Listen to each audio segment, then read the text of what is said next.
Hello, everybody. Welcome to the D-pad, where today, I'm going to refresh this real quick, and it's probably going to start auto-playing. Apologies. We are going to be taking a quick look at this guy right here. Updates on the Xbox Business official Xbox podcast. So this would not normally be something. Ooh, that's not how that's supposed to be doing. Nope. Stop. Don't do that either. Actually, you know what? Maybe the closed captions are a good idea for this. Yeah, normally I would not be at Xbox. So where should we start? I'm trying to lock it in place so I can drag the thing. XSplit has a couple frustrating little. There we go.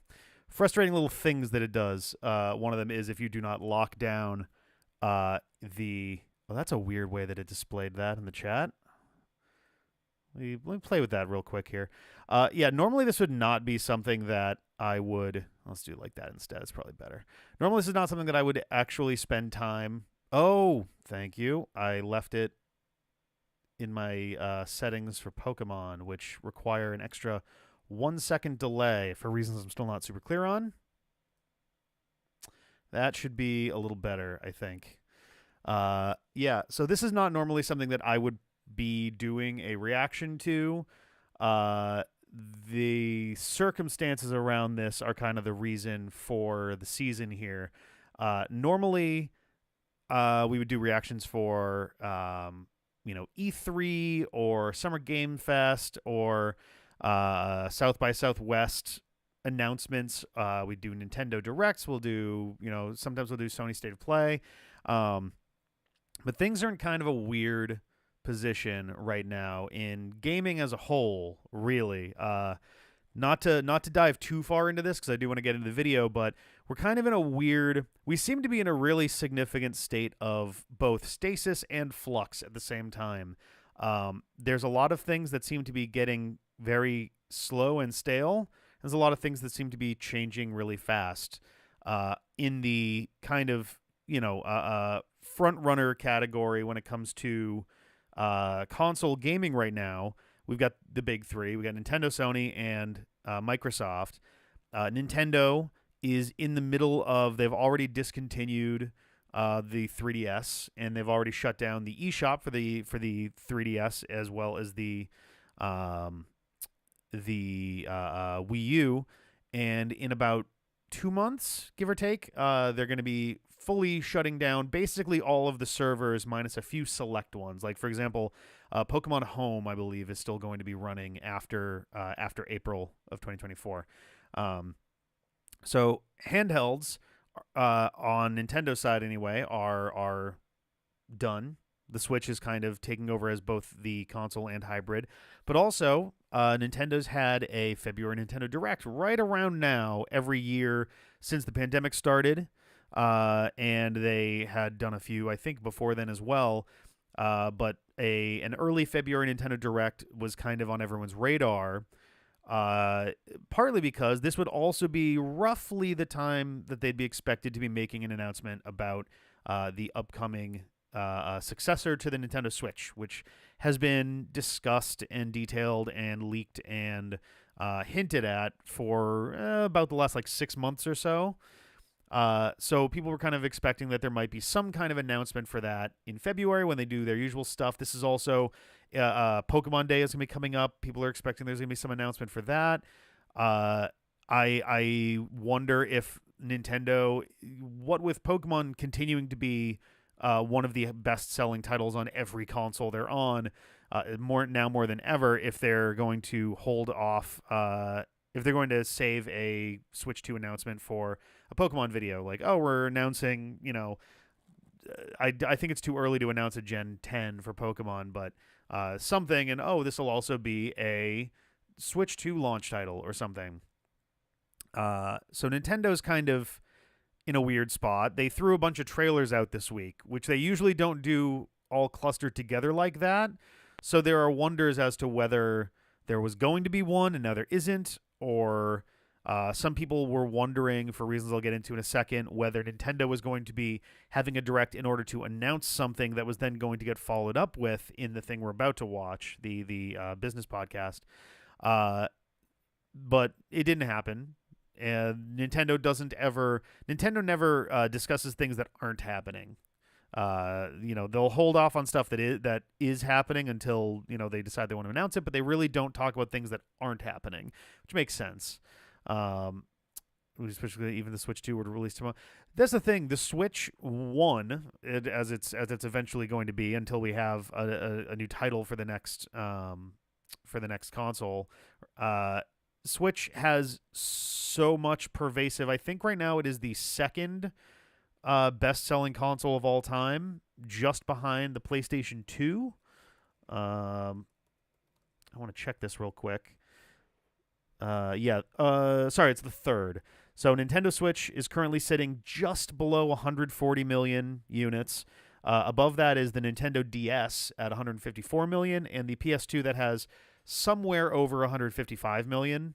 It's weird that they don't have like an exact number for it, but I guess Nintendo's always been a little bit more. No, I guess Sony's been more specific than that with their numbers, so I don't really know. But the Switch is the best-selling console, the best-selling home console that Nintendo's ever had. About 40% better sales overall than the Wii, which really set the bar quite high at the time that it came out. That's the thing. 10 million more does not seem unreasonable, honestly. Or I guess 15 more would be the thing. But that's the thing, is like it's unclear whether it's not super important if it beats the record.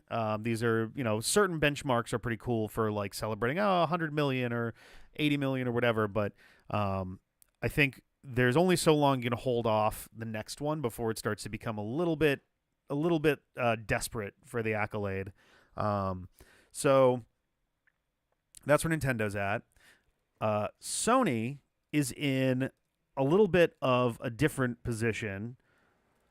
They recently announced that they essentially consider the PS5 to be in the back half of its life cycle. I'm loading something up real quick here because we've got some hilariously sad stats to discuss here. But yeah, the put that over there. The PS5, Sony now considers to be in the back half of its life cycle, which is kind of ridiculous in a lot of ways. One, the PS5 has only been out since 2020, if I recall correctly. It's like, granted, back half. If they actually mean half and not like, we're starting to phase it out entirely. If they mean back half, that's not too ridiculous. But they're also talking about not having any new. They're essentially not announcing any major releases for the rest of the year. And it is February. So that's not the best sign in the world. I think that's kind of a worrying signal in some ways, because if you haven't kept up, the PS5 is not exactly like dripping with exclusive titles. Like, I know that exclusivity has kind of changed a lot over the past handful of years, like the last 10 years or so. Nowadays, a lot of things will be PS3 and Xbox One. PS3 and Xbox 360, PS4 and Xbox One. Like, there's a lot of stuff that gets paired up like that, which is fine. But the expectation is also that you're going to be releasing exclusives of your own. Nintendo obviously releases a massive number of first and second party titles on their own system. Sony used to. We'll get into that in a second. Microsoft has a lot of internal studios that they release stuff on as well. If you're not familiar with just how severe the situation is right now, Sony has internally developed and produced 8 exclusive titles for the PlayStation 5 since its release in November 2020. So it's been 3.5 years, and they've put out 8 titles in total on their console. One of those is the pack-in demo Astro's Playroom, so that brings it really down to 7. The Demon Souls remake, So not even an original title there. So we'll call it 6. Destruction All-Stars. A real game, an actual game. Hooray. Horizon Call of the Mountain, which is, I don't know how intense it is. It was a VR thing. I don't know if it's like a full real game or if it's more of a demo. It seems like it's a real game, though, so we'll count that. So that's 2. The Dark Pictures Switchback VR is number 3. I don't know anything about that one. Spider-Man 2 is number 4. And you'll notice Spider-Man 2 only like just came out back in October. And that's the 1, 2, 3, 4, 5, 6th game of any sort that is a Sony exclusive on the PS5. And that's still including a remake and a demo, a console demo. November of last year saw Quantum Error. A game I don't know anything about that one. Last month, literally 2 weeks ago, we got Silent Hill: The Short Message, which was the like little micro game thing that was very much aping off of the, I'll call it cultural success of PT. They clearly are trying to catch lightning in a bottle a second time. So that's its whole thing. Oh, Final Fantasy VII Rebirth isn't even going to stay exclusive. That was my next example, because FF7 Rebirth comes out 2 weeks from today. So that one won't even fucking count. Rise of the Ronin is coming out in March. Stellar Blade is coming out in April. Death Stranding 2 is coming out. Whoop. Okay, cool. Just making sure. I saw a little blip on there. Death Stranding 2 is coming out next year. And Wolverine is also coming out next year. And that's the sum total of everything that is currently exclusive. And again, FF7 Rebirth isn't even going to stay exclusive. So Sony's in a weird spot. They barely make games for like at all, let alone for themselves. And now Microsoft. So the reason I'm tuning into this in particular is that there were rumors going around that Microsoft is going to start producing its games for competing consoles, namely the Switch and the PlayStation 5, which has a whole lot of baggage to it. One, there's a non-zero chance that the PS5 may wind up with more Microsoft-developed titles than Sony-developed titles, which is really fucking embarrassing for Sony. 2, it harkens back in some ways to... So the Xbox is sort of, in a lot of ways in the industry, the spiritual successor to Sega. And not just because they kind of round out the big three, where for a brief period it was Nintendo, Sega, and Sony, and then it became Nintendo, Sony, and Microsoft. But also, Sega and Microsoft collaborated a lot at the turn of the century, and there was a point in time where Sega and Microsoft almost worked together on essentially both the Dreamcast and the Xbox. Like they almost kind of just joined up together, and there's a lot of just kind of collaboration between them in general as well. But Sega famously, after exiting the hardware race, started putting out their games on a bunch of systems. Sonic Advance was out. Sonic Advance and Sonic Adventure 2 Battle being two pretty high-profile ones for Sega, coming out on the GameCube and the Game Boy Advance that same year. Literally, Sonic Adventure 2 came out on the Dreamcast in 2001, and then by the end of the year in Japan, it was also out on the GameCube. But yeah, the big three are kind of in a weird spot. This isn't even to acknowledge, too. You've got obvious failures in the past of disruptor consoles. The Ouya really wanted to get in there. NVIDIA Shield really wanted to get in there. The best success that we've seen in the past, Jesus, I don't even know. Maybe the best success we've ever seen outside of the big four, we'll call them, Nintendo, Sony, Sega, and Microsoft, has been the Steam Deck, which is itself in kind of an odd place. It's not in a bad place. It's doing quite well. I have my own personal concerns with it, where it's iterating so quickly that, and it's so expensive that it's hard to it's hard. It'd be hard for me to commit to it because then I'd be like, oh, I bought this, and 8 months later, there's a substantially better version that's out that costs even more. But it's obviously, it's selling well. It's doing pretty well for that. It does, however, live kind of on the fringe in some ways where it doesn't get as much direct acknowledgement in the industry. It survives in large part due to the Steam library specifically. So Valve, helping keep that moving. But also, one of the things that it really has made a name for itself with has been emulation, which is a complicated. It did get a price drop. Okay, that's good. I was worried about that. I kind of assumed it would, but yeah, it's a little bit tense when the reputation of the Steam Deck relies in some ways on emulation as being such a big facet of it. Obviously, Steam themselves, Valve themselves rather, is not going to make that like a ticket item for it or anything, but it's not really a secret that the Steam Deck is essentially what if your Switch was a computer with an emulator on it. So like there's that. I don't know how that's going to work out for it in the long run. And I think that it's weird because it'll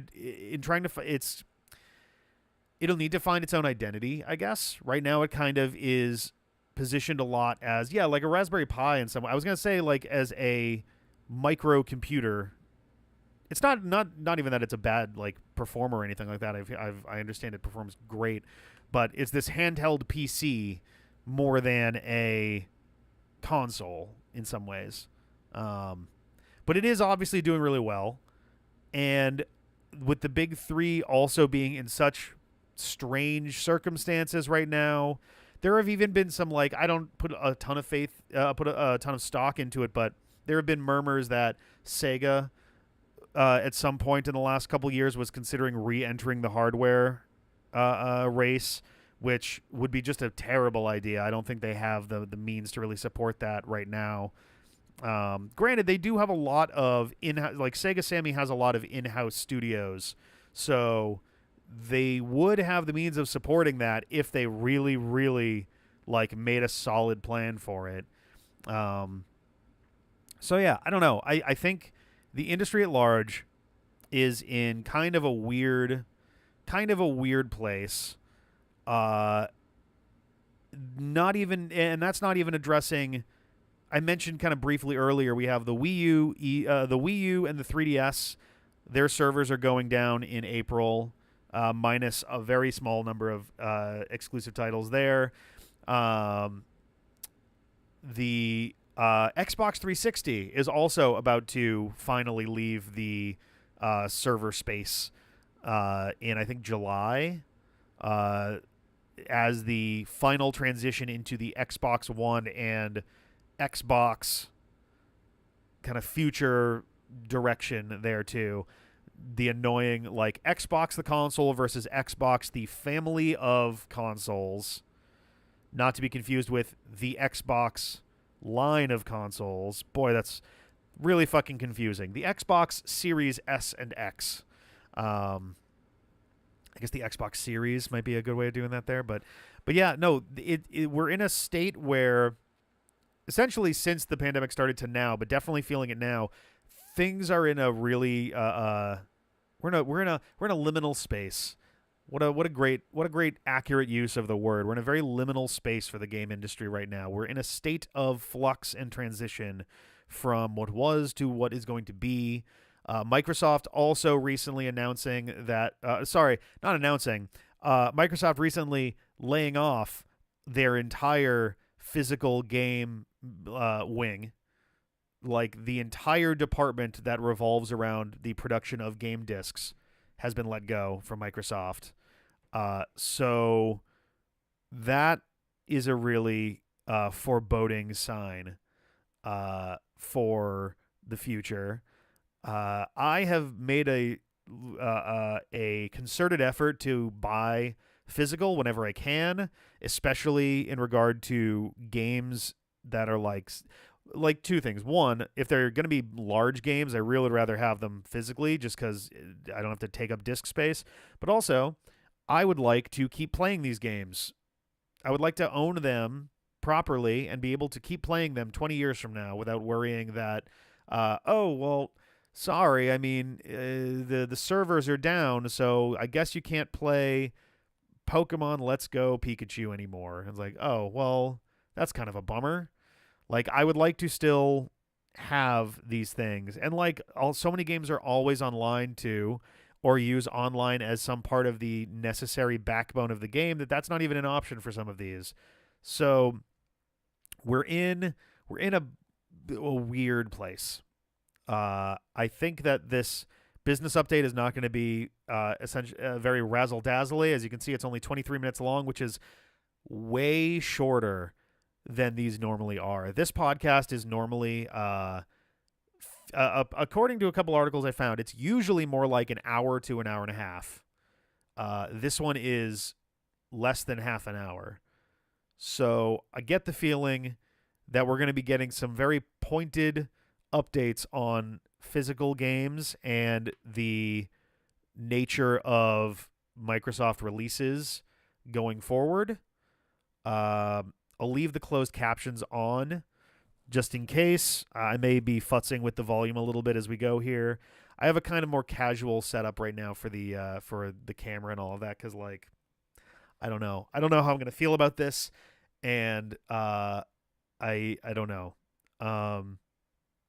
But yeah, I guess we can dive in and we'll see how this goes. Hopefully it's not too loud.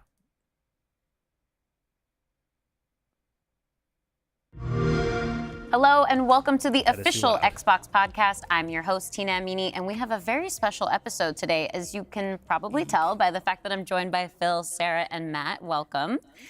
And we're going to talk about some updates at Xbox. We want to talk about game exclusivity. We want to talk about Activision Blizzard now that they're part of our portfolio, how that might be an impact on Game Pass. And we want to talk about hardware, too, and how all of this fits into the strategy at Xbox. So where should we start, Phil?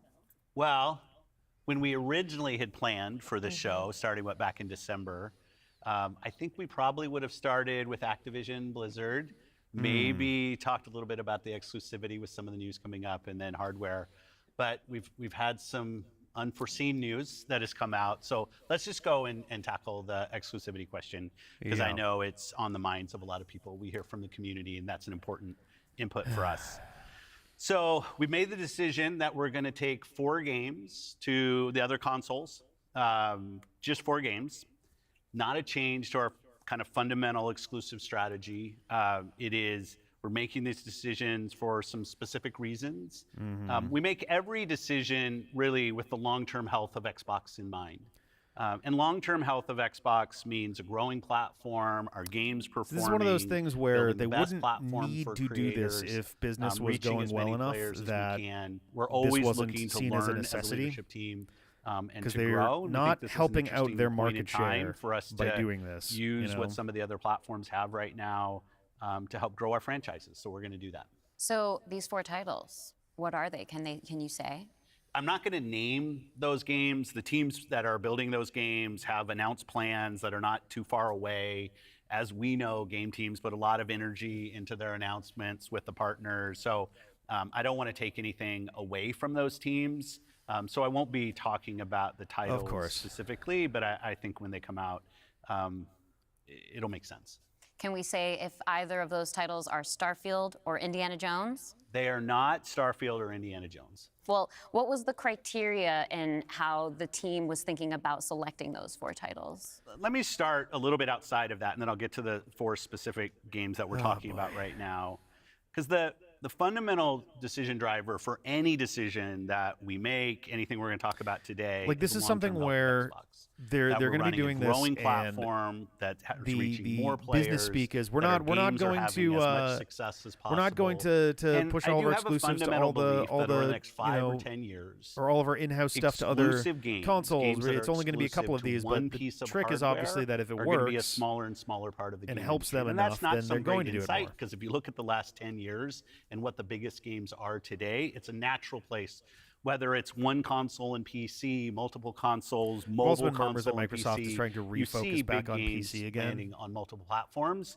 And we want to be a great platform for creators that are trying to realize that potential.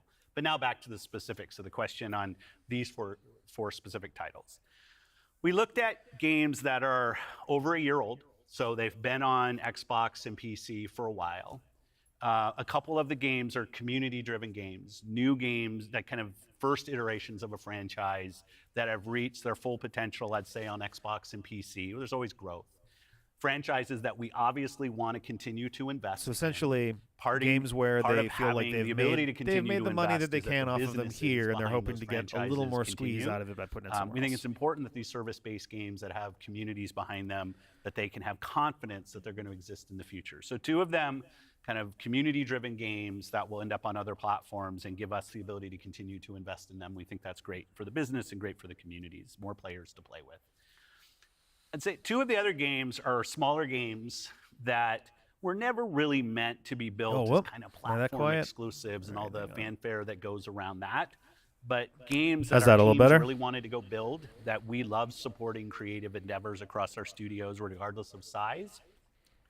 And as they've realized their full potential on Xbox and PC, we see an opportunity to utilize the other platforms as a place to just drive more business value out of those games, allowing us to invest in maybe future iterations of those, so sequels to those, or just other games like that in our portfolio.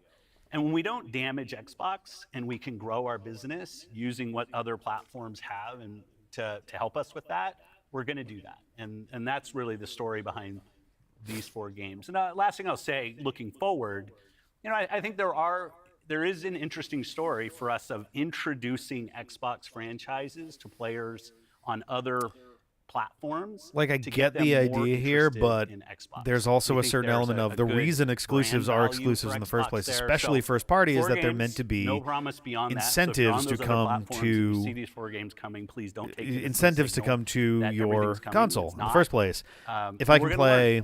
So when you are thinking about the future and this concept but like of if I can play Hi-Fi Rush on Switch without needing to worry about getting an Xbox, how does that apply to future titles and how you're applying? I don't know, like that wouldn't convince me. There's really no fundamental change to get on an Xbox. And like, granted, they get their cut, which is fine, but it was an awesome show.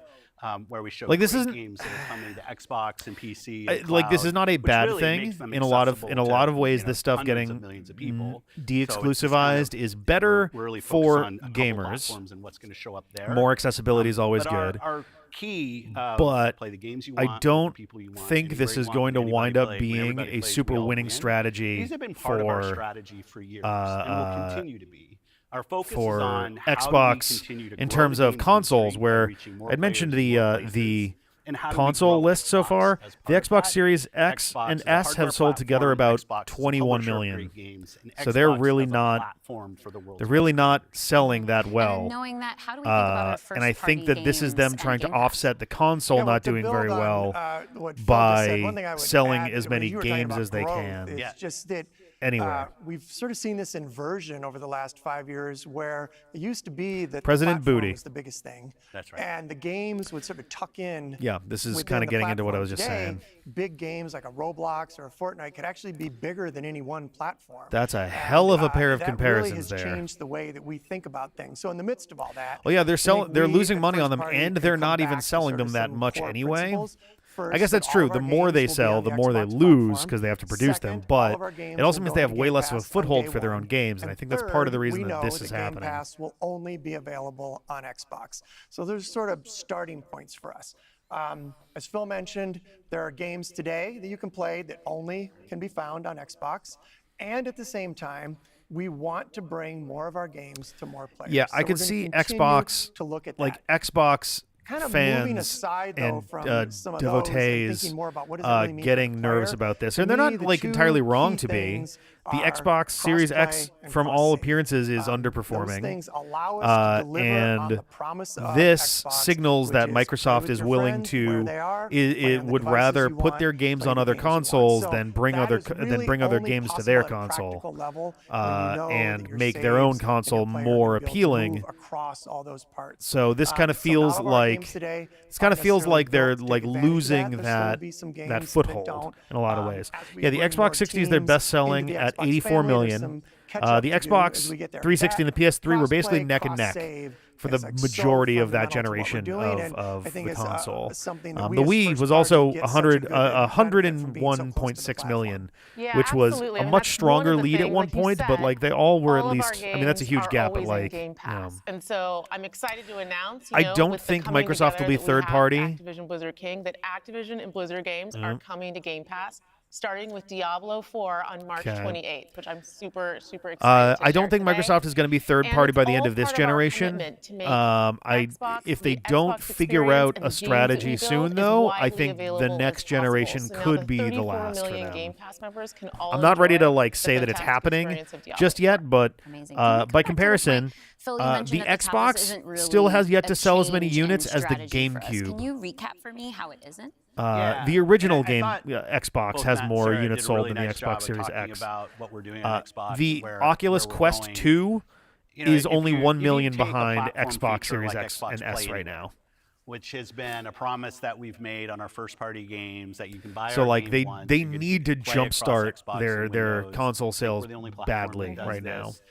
That makes it possible for you not as only it to stands play right with your friends now, wherever they are, the but to know Xbox that you actually Series have X is multiple currently entitlements to their the game. worst-selling I think console. That's a technology I'd love to see applied to more platforms.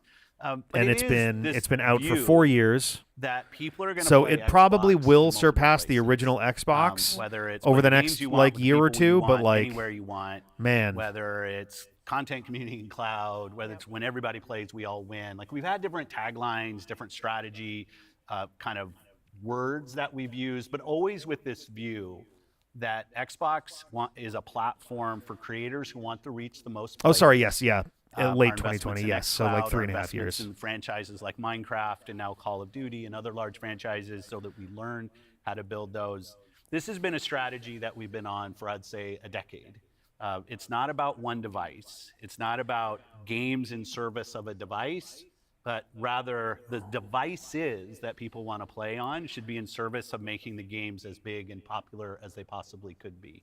Because really a healthy creator community on Xbox, a healthy creator community in gaming all up, is the thing that all of us as game players should be voting for, because that's the thing that will lead to the best long-term success and growth in this industry.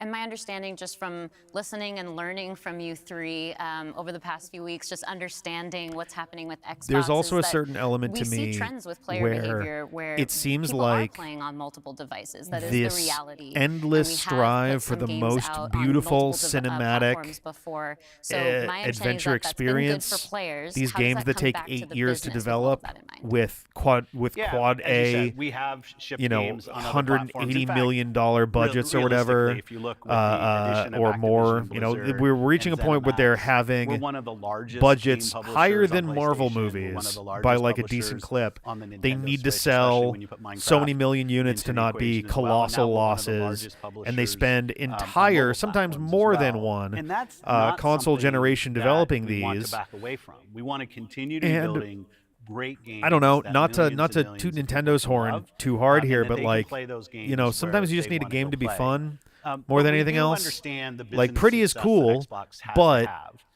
Us as I don't leaders know. in this There's a certain, and business, like Nintendo's slowly the falling into system this trap a today, little the bit system too. that all Not that companies like, we play video not games that the from latest Zelda is a games world have of you gotta exactly be been like growing your graphical business. marvels or anything, but Growth in our Xbox Breath of the business is Wild and critical Tears of the to Kingdom long-term health of Xbox. both took like Many people know I've been 5-ish on years Xbox for apiece over to 20 make. years, They're the only and I like wanna major make sure Zelda games Xbox that is we've the gotten in best the last position for the decade. next 20 years. And That I means think that healthy the more player that stretches community, out, the healthy harder it's creator going to be for community, these and healthy companies to business. have So when we look first-party at opportunities game to allow development. more people to play, more If people engage engage, more people to buy, if more they people to are unable subscribe. to It's produce all about enough putting and enough Xbox in the fun best position. And our at the hardware is a cost critical of, oh, component but of it that. looks The really absolute good. It's like, best okay, fine, experience but somebody has on again, Xbox Sony's is only put hardware out that 8 your team builds, console and exclusives that people play on. But that's in not the gonna be entire everybody. 3.5 We fully years accepted that the we're gonna have PS5's been Xbox around. players across all kinds of devices.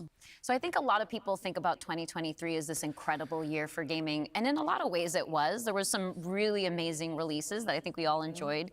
But what were the signals behind the scenes that maybe indicated how we wanted to look at the future of Xbox and how we kind of keep up with the industry? Yeah, 21 such a good million question, units and sold I of think the it's- Xbox Series X and As S. people who care about the industry, which I assume is people who are watching this, it was an amazing year. Some great launches, some of the games that I think will stand the test of time and people will be talking about a decade from now. Such as. But it's an industry that didn't really grow.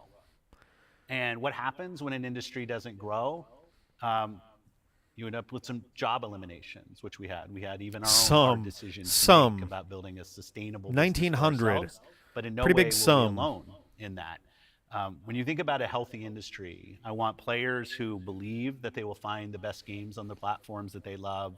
I want people who invest their careers in working but here you're to talking feel about like this is a putting place your that games on other they can be consoles. successful. And that really is down to being part of an industry that is growing. If you listen to Lisa Su, the AMD CEO, she'll say that AMD-powered consoles are likely to decline in 2024. I think there's an amazing set of games coming in 2024, but if we don't get to growing as an industry, the industry will struggle. And today there's really two choices on how to grow grow the industry. forever, Do you say I have a though. fixed number of players, the players that we have today, and do I It find cannot new ways grow to monetize those players to infinitely. get more money from the players It is that I have? visibly Or do you think about how do I receding expand the business I right have now. by finding new Microsoft players is selling and adding those worse. to the base of players that already play? It's basically Our been focus on selling Xbox steadily worse for the last 20 years. decade has really been on that latter point. Xbox of how do we 360 make did sure great. Xbox is growing. A decade for after our that, the players, Xbox One growing did for our fine, creators. and now So the those Xbox people are Series finding X and S success are on our struggling. platform, which will grow the Xbox business and put The Xbox in the a position to be PS3 very did, strong for years and decades. to like come. by comparison, Sony did earlier you were Sony talking did just about as these well growing with the gaming PS3 communities, as how the they're Xbox 360 incredibly did. large, and, PS4 you know, did even better. It comparable actually on such a did different level fantastic, when we think about 117.2 console million audiences. units. Like you That's great. mentioned Roblox, That's a mentioned huge Fortnite. number. So how are we, PS5 we're obviously thinking about our struggling responsibility, really our hard. hardware It's responsibility not is even at the supporting halfway mark. The growth of gaming communities. It's at How has 50 that million actually right shown up for now. the players? It's Are there still other not games we helped can by speak to a from our portfolio? truly Well, as Phil embarrassing mentioned, I mean, launch two of the biggest in ones for terms us, of Call of Duty supply. and Minecraft. I mean, They are could not driven just from the figure bottom up out by the how to communities of match. people that play Like those people games, wanted to buy which is PS5s and so they just great. I didn't think put them out think about it, there. for the It was very player weird. Community, it comes down to where are the friends, where are the people you play with, and then equally important. And yeah, is we seem where to have be. you built up I your think that library it's of part of games, like right? the Where's the where have era you that we're invested? in, Where's that just library? in I tech think in general, those two is things probably infinite are growth some of the is biggest just influences on where people choose to collapsing play and what every devices they choose to sector play. Yeah. in When we tech. think It's the about same reason that we on the have other side, the developer side, crypto and just any game NFTs developer and wants their game AI to generated find the bullshit biggest audience possible. is That's just the nature the of building walls a game. You are want people closing to in enjoy for a lot and of industries, participate in what and you there are made. people who are And I think desperate we're to find in a their unique exit position strategy to deliver on and that, just convince because other we are people the that this is platform. We what, build hardware, we've that got $1 trillion first-party games industry, group, you and should then put we've that got $1 trillion a system into that ties this that together, right that now, brings together because your this friends, your this is the progression, cool your thing. Give me your money, achievements, please. all of that. And I think that's really what has contributed to the momentum behind And some yeah, of these I agree. communities. Smaller, but Yeah, more absolutely. I mean, small when you budget look at games. just Where's the? step It's the back and what you the look at the Sonic history meme of or the whatever of industry, like I we've want moved from smaller a place games with where it used to uglier art be that that that are someone cheaper, built and launched a game to that accelerate pay their hardware, to actually that the pay their things developers we better. do And with no, our I'm not hardware kidding, and or with whatever our the thing is. It's platform like yeah, are all in service of making 100 those games bigger. 100 And we think about that across all of the investments we make. The consoles we build, $101 the million investments we do budget with the great games. I mean, that's crossplay, a low ball for cross-progression, nowadays, even for the like things that indie we're titles. doing with But cloud. How do we actually give more $101 million options to game budget games creators so they can are have the going to be greatest far success? more I rewarding think one of the than your the average fun $100 recent million examples about this is budget actually game. Palworld.